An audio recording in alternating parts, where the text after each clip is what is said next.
Introduction Risk Management ISO 31000 tahun 2018.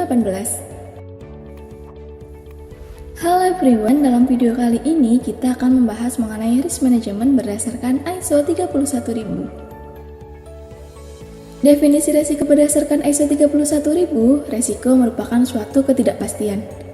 Resiko dapat bersifat negatif dan positif yang nantinya akan berdampak pada sasaran yang ditetapkan oleh suatu perusahaan. ISO 31000 sendiri merupakan standar internasional yang memberikan prinsip dan pedoman manajemen risiko. Manajemen risiko ISO 31000 tahun 2018 terdiri dari 3 komponen. Yang pertama yaitu prinsip yang menjadi pondasi dasar. Kedua yaitu kerangka kerja sebagai sistemnya. Dan yang ketiga yaitu proses yang menjadi kegiatan nyata dalam pengelolaan risiko. Dalam episode kali ini, kita akan membahas mengenai prinsip manajemen risiko terlebih dahulu. Dalam ISO 31000 dijelaskan bahwa ada 8 prinsip yang merupakan landasan untuk mengelola risiko dan harus dipertimbangkan ketika akan menetapkan kerangka kerja dan proses manajemen risiko. Prinsip manajemen risiko yang pertama yaitu terintegrasi.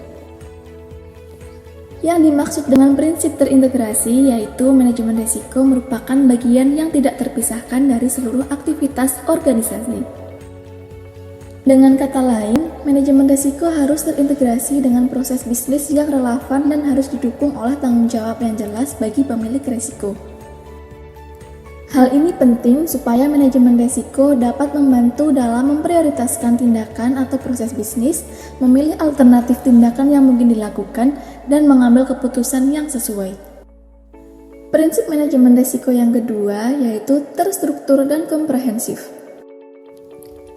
Pendekatan manajemen risiko yang struktur dan komprehensif merujuk pada penerapan metode dan proses yang sistematis dan menyeluruh dalam mengidentifikasi, menilai, mengelola, dan memantau resiko-resiko yang mungkin berdampak pada suatu perusahaan.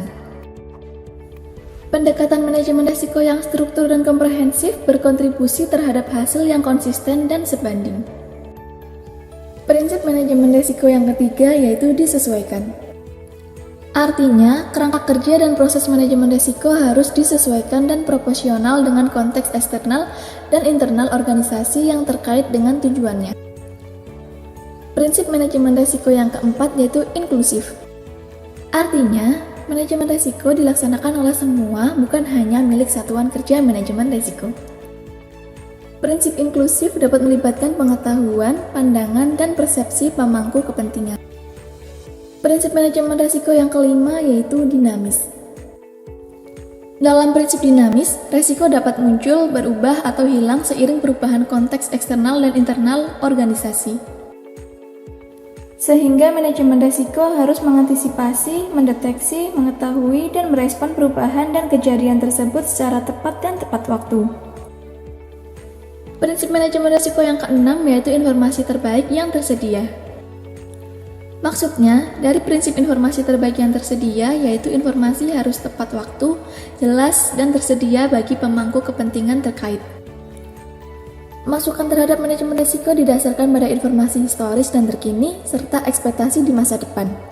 Manajemen risiko secara eksplisit mempertimbangkan segala keterbatasan dan ketidakpastian yang terkait dengan informasi dan ekspektasi tersebut. Prinsip manajemen risiko yang ketujuh yaitu faktor manusia dan budaya. Perilaku dan budaya manusia secara signifikan mempengaruhi seluruh aspek manajemen risiko pada masing-masing tingkat dan tahapan. Penerapan manajemen risiko perlu disesuaikan dengan kemampuan sumber daya manusia, kepentingan para pemangku kepentingan, dan tujuan organisasi. Kemudian prinsip manajemen risiko yang terakhir yaitu perbaikan secara terus-menerus. Manajemen risiko harus selalu ditingkatkan melalui pembelajaran dan pengalaman. Perbaikan secara terus-menerus terhadap kerangka kerja manajemen risiko maupun prosesnya ditujukan supaya pengelolaan risiko yang diterapkan oleh suatu perusahaan senantiasa relevan dan dapat mendukung operasi bisnis serta pencapaian tujuannya.